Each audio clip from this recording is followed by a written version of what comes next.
I am recovered. I'm recovered. I am recovered.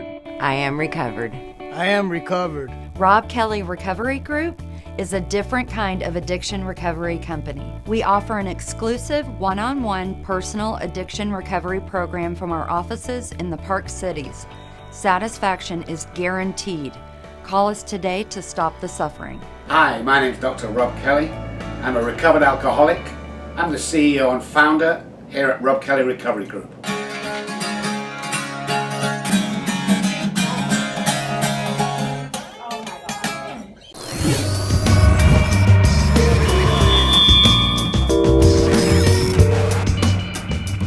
Welcome back. You're listening to Tuttle Talk here on the Real Estate Radio Network. I am your host, Andy Tuttle, and I'm so excited to get into this next segment. We've got a full panel here, and Robb Kelly. I love this man because I'm a musician, not at your level, but I mean, studio musician here, Queen, Elton John. Who else you played with? David Bowie. David Bowie? Yes. Hi, I'm Danielle Morales, and I am the Director of Client Services here at Robb Kelly Recovery Group. You know, I always walk in with the expectation of this is going to be fun. You know, like, let's see what's going on at Robb Kelly's today. Who says we can't have fun? Just because we get clean sober doesn't mean we can't enjoy ourselves. Is that lipstick I've got on there? I think it is. I don't want to know how you're feeling. I don't know what hurt you. I don't know where your wife's gone. The deal is that you are not ready to give up drinking. And if you're not ready, then I'm not willing to work with you. So out you go. We're done.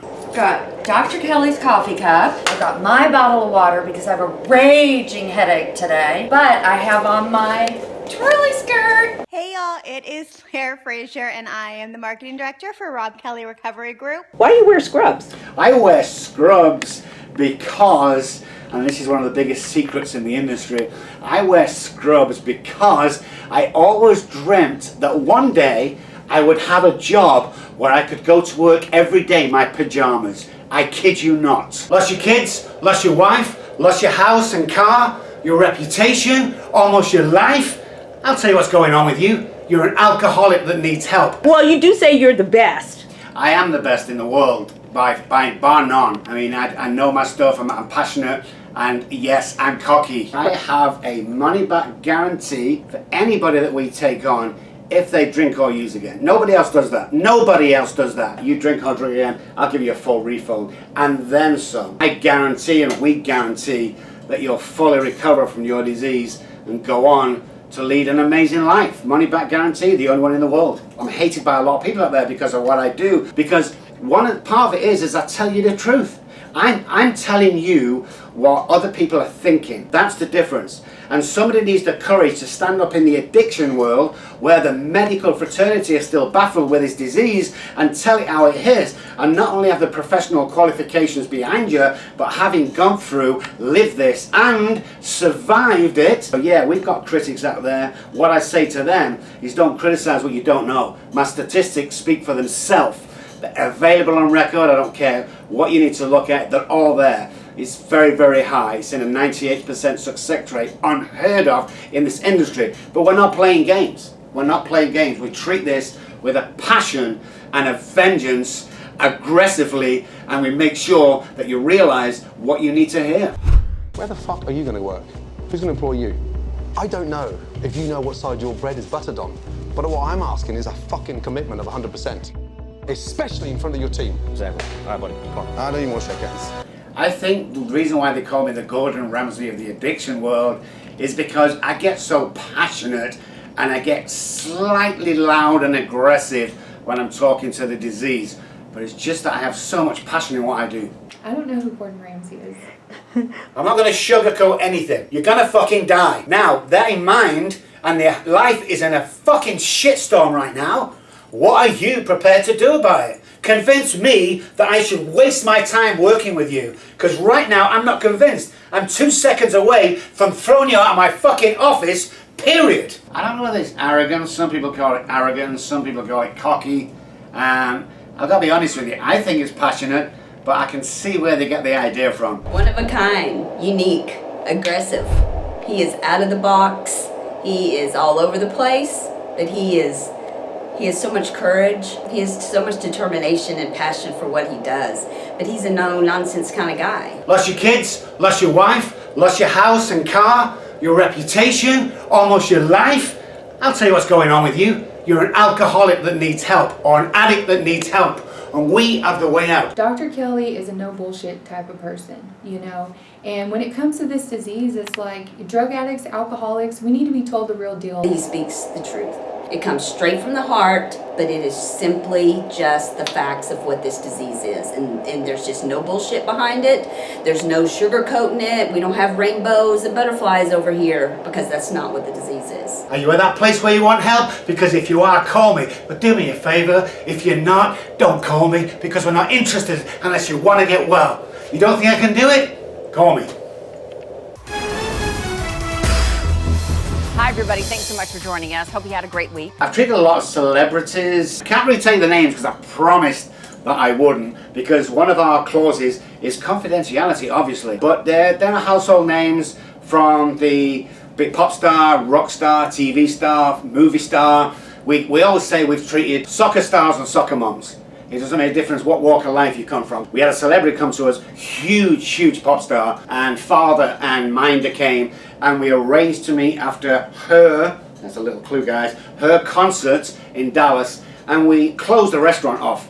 And she walked in and she was drunk, and I'd been waiting for 3 hours for her, and just taking one look into her eyes told me that she wasn't ready. And I said I wouldn't work with her, because for me, if I'm going to work with somebody, I guarantee you're going to recover. And I guarantee your parents and your friends and your wives and your husbands that you're going to recover. How dare I say that and not back that up? How dare I give them false hope? And in this situation, even though she was one of the biggest pop stars around at the time, I knew deep down in my heart that I couldn't do anything for her, and I had to let her go. And I want to add this because it's very important. You can't buy our services.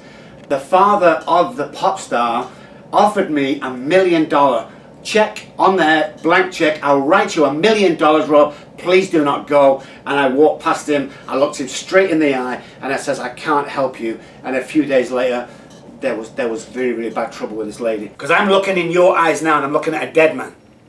So why should I take all my reputation, all my effort in my office and waste my fucking time when you don't even know if you're done or not? Because I've tried and I've tried and I've tried before. Of course you've tried. You're an alcoholic. Doesn't make any difference. What about, you sit in there sometimes with him in the sessions.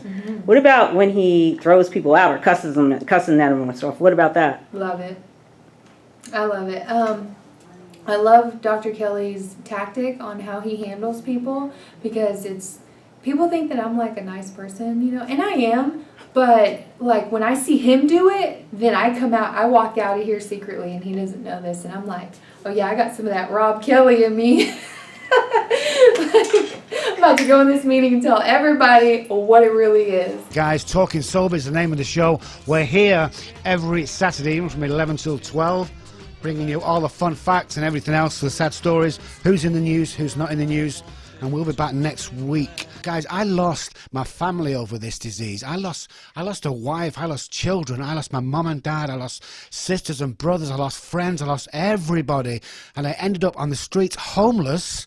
How'd you go from $1 million house to being homeless? What's that all about? It's called the disease of alcoholism. That's what it's all about. I've studied disease so much, I understand the disease. I'm also a recovered alcoholic, which means that I suffer from alcoholism. I lost houses, cars, kids.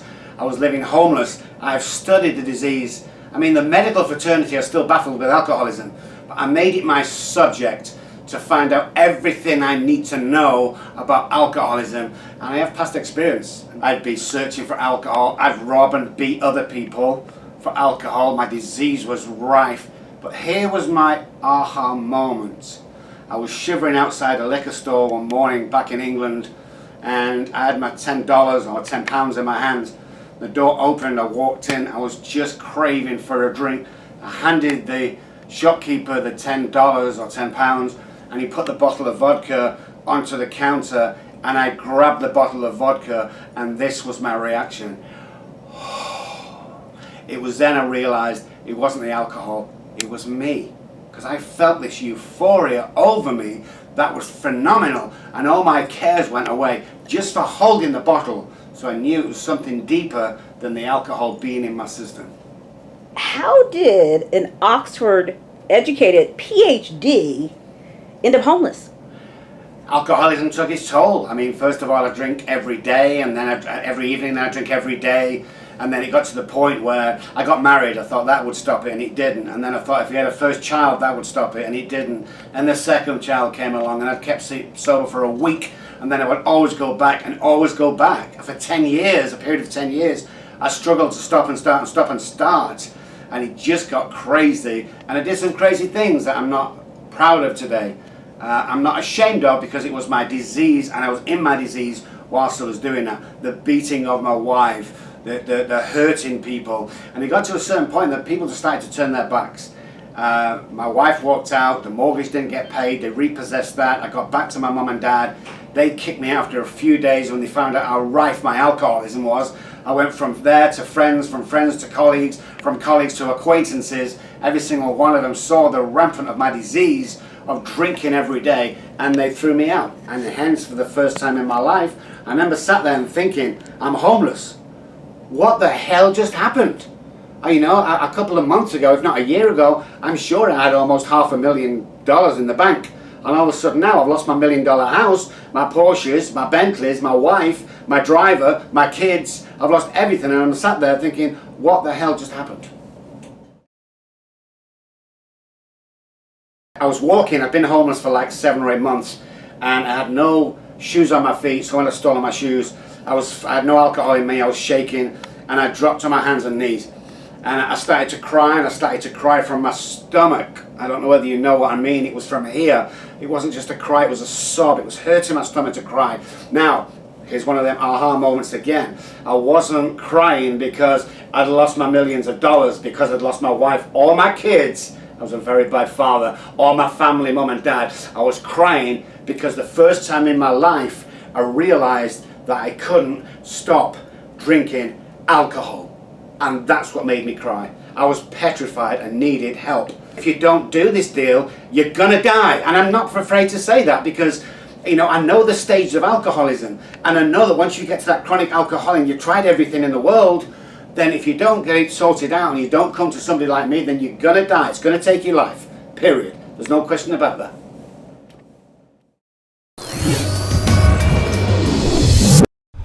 As usual, we're gonna finish with a dance, because we always do.